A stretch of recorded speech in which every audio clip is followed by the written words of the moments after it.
soal, ya. Nah, anggaplah misalkan ya, dari berapa soal? Dari 10 soal, yang ini soal objektif ya, atau pilihan ganda. Jadi saya pakai nama A B inisial ya.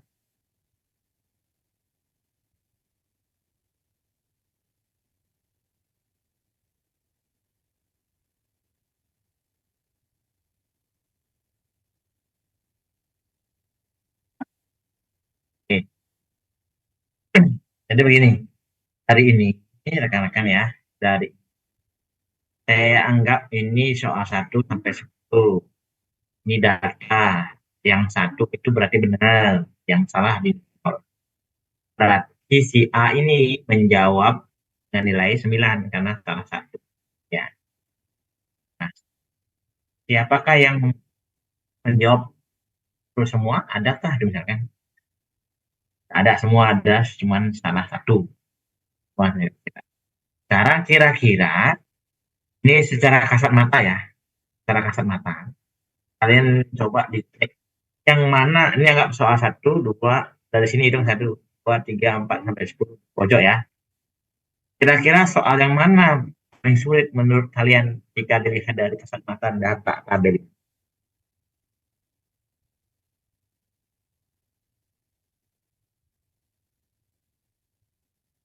Kira-kira gimana? Yang mana soal Soal yang paling nomor sulit? 5, Pak. Soal nomor 5, Pak. Soal 5. 5 ya. Ada berapa soal? 7, 8, 9. Ada 10 yang salah ya. Iya, Pak. Ada 10 juga yang benar. Betul nggak ya? Nah, oke. Berarti kalian menganggap kira-kira menurut kalian tuh soal nomor 5 itu sulit ya? Itu ya. Gitu. Kira-kira Kemungkinan, bagaimana? Pak. Kemungkinan. Kemungkinan ya. Karena dianggap ya secara kasat mata ya, sebelum saya jelaskan bagaimana menganalisis, belum tentu ya soal 5 itu sangat sulit. Bisa jadi itu mudah, sulit, tetapi tidak perlu dipakai gitu ya. Tuh.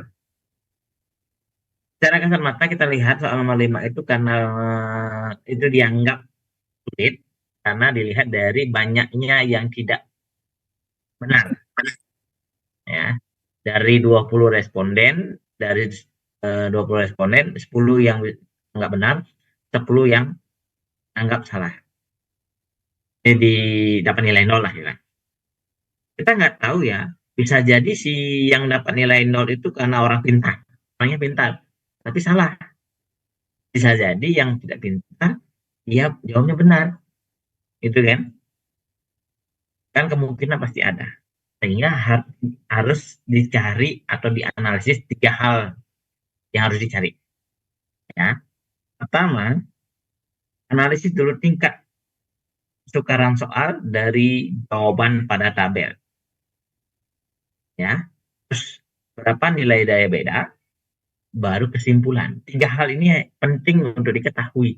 Apakah soal nomor 5 memang benar sulit, atau memang benar sulit, tetapi dicari cara daya bedanya, ternyata soal nomor 5 itu yang menyebabkan sulit adalah karena soalnya rancu, jelek, atau sebagainya, sehingga harus tidak dipakai. Gitu. Itu nanti kesimpulannya nomor 3. Paham sampai di sana ya? Paham gitu? Oke. Nah, menjawab yang pertama, dari tingkat kesulitan. Oke. Analisis. Di tingkat kesulitan soal. Ini rumusnya ini ya. Jadi banyaknya siswa B, itu indeks kesukaran, IS itu jumlah siswa. Jadi interpretasinya adalah bandingkanlah nilai min tabel statistik output SPSS, kalau pakai SPSS ya, dengan indeks kesukaran ini. Berarti yang dapat nilai 0,00 sampai 0,15 itu soal tersebut adalah sulit ya. Ini sangat sukar. Sangat sukar dia, tidak bisa baca atau tidak bisa jawab sama sekali, tidak bisa mengartikan gitu. Nah, ya karena itu Hasilnya begini dari analisis itu. Soal nomor 1, ternyata min output biasanya adalah 0,65. 0,75 yang nomor 2, nomor 3 kita lihat 0,5 ya. 0,50. Berarti posisinya dia sedang. Betul nggak? Karena terlihat 50-50. 50-50. Yang jawab benar, 50% jawab benar, 50% jawab salah.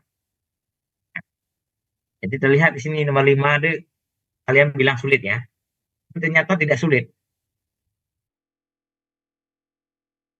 Dia sedang. Ya. Nah, belum tentu soal yang sedang itu baik dipakai, atau belum tentu yang mudah-mudah ini, apalagi nih ya, nomor 9. Soal nomor 9 sangat mudah, karena banyak yang jawab benar. Sangat mudah belum tentu bagus soalnya. Kalau kita belum tahu atau belum lihat di daya bedanya. Nah ya, kita fokus dulu nomor 5. Karena kita ke daya beda. Di daya beda pakai rumus ini. Ya. Nah, hasilnya, ini kriterianya ya. Kalau dia nilai yang paling atas itu baik sekali, berarti bisa digunakan. Kalau 0,40 sampai 0,69 berarti baik. Artinya soal ini baik ya, dapat digunakan. Kalau 0,20 sampai 0,35 dia boleh digunakan dengan catatan perbaikan. Tapi kalau 0,0 sampai 0,19 berarti soalnya jelek, tidak boleh digunakan. Diganti soal. Buatkan soal baru. Kalau yang kedua masih bisa dipakai, tergantung kalian. Apakah kalian mau ganti atau bagaimana, atau diperbaiki itu. Mungkin karena kalimatnya masih ambigu.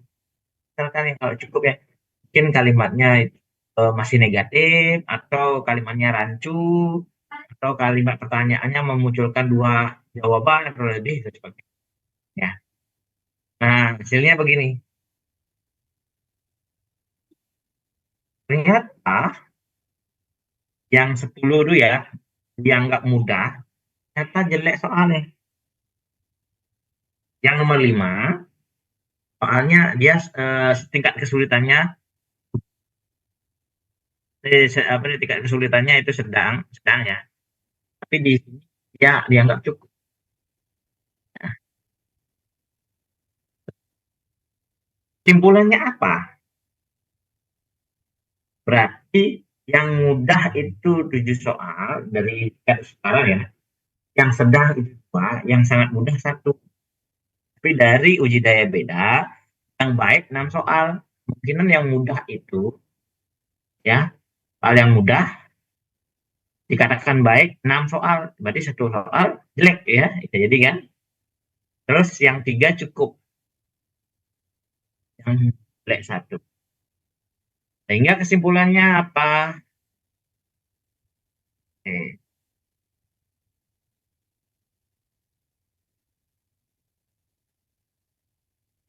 Berarti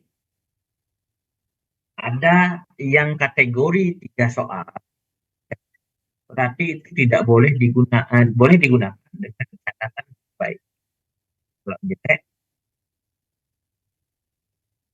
tidak boleh digunakan. Coba kita fokus ke jelek ya, dulu ya. Soal nomor berapa jelek?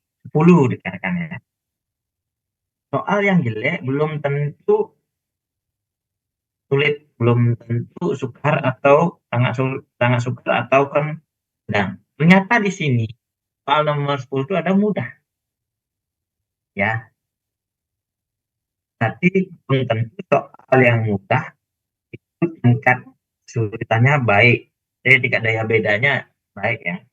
Soalnya tersebut apa namanya, statusnya baik ya. Bahkan yang sedang ya, ini kan seharusnya bagus ya. Artinya kita buat soal itu, yang soal yang bagus, soal yang profesional adalah ada pada tingkat sedang, sangat sangat ini apa namanya, sangat sukar ya kalau bagus. Ternyata karena soalnya sedang, tapi kesimpulan daya bedanya nomor 5 itu adalah cukup. dia harus diperbaiki. Ya. Terus kalau misalkan sangat mudah nih, sangat mudah belum tentu dia soalnya jelek, bisa jadi sangat bagus. Nah kan, ternyata nomor 9 baik soalnya memang, tapi dari segi tingkat kesukaan mudah. Nah, gitu ya. Nah, inilah perlu kita ketahui bahwasannya kenapa kita harus ada analisis soal. Ya. Misalkan dari 10 soal yang kita buat, ya, untuk tahun ini, misalkan simpulannya adalah 6 soal dapat digunakan, 3 soal dengan perbaikan, berarti rekan-rekan nanti dari 10 soal itu 1 soal dibuang, lagi baru. Dan 3 soal itu bisa diperbaiki, mungkin kalimatnya, mungkin kalimat yang digunakan, atau soalnya terlalu ini ya, terlalu hafalan sehingga gampang sekali untuk dijawab, sehingga dituntut untuk perbaiki lagi. Nah, setelah diperbaiki dari 3 soal dan 1 soal dibuatkan baru, 6 soal tetap, tahun depan bisa dipakai atau tahun depan bisa dipakai soal ini lagi, ya. Tahun depan pula juga tetap dilakukan analisis. Tujuannya apa? Kenapa harus dianalisis setiap tahun? Karena siswa atau sasaran peserta didik kita berbeda-beda. Yang dulu lagi kita evaluasi.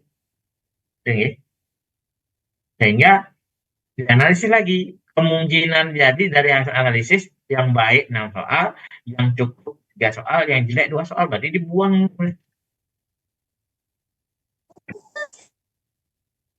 Itu ya rekan-rekan ya, pentingnya analisis. Sehingga tapi ya di sekolah jarang yang melakukan hal ya. Kalau tidak ada keperluan yang namanya penilaian kinerja guru. Oke. Baik, sampai di sana bahan dari saya kira-kira ada yang kurang paham? Ada yang bisa menyimpulkan nggak?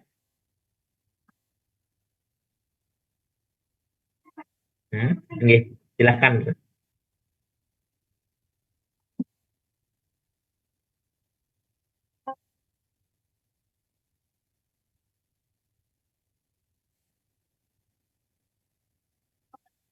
Ya, betul ya rekan-rekan ya. Dan begitu sebaliknya, soal yang sulit bisa jadi itu dikatakan pada kategori yang bagus soalnya. Karena apa? Sudah berbasis quotes. Ya. Itu misalkan ya. Terus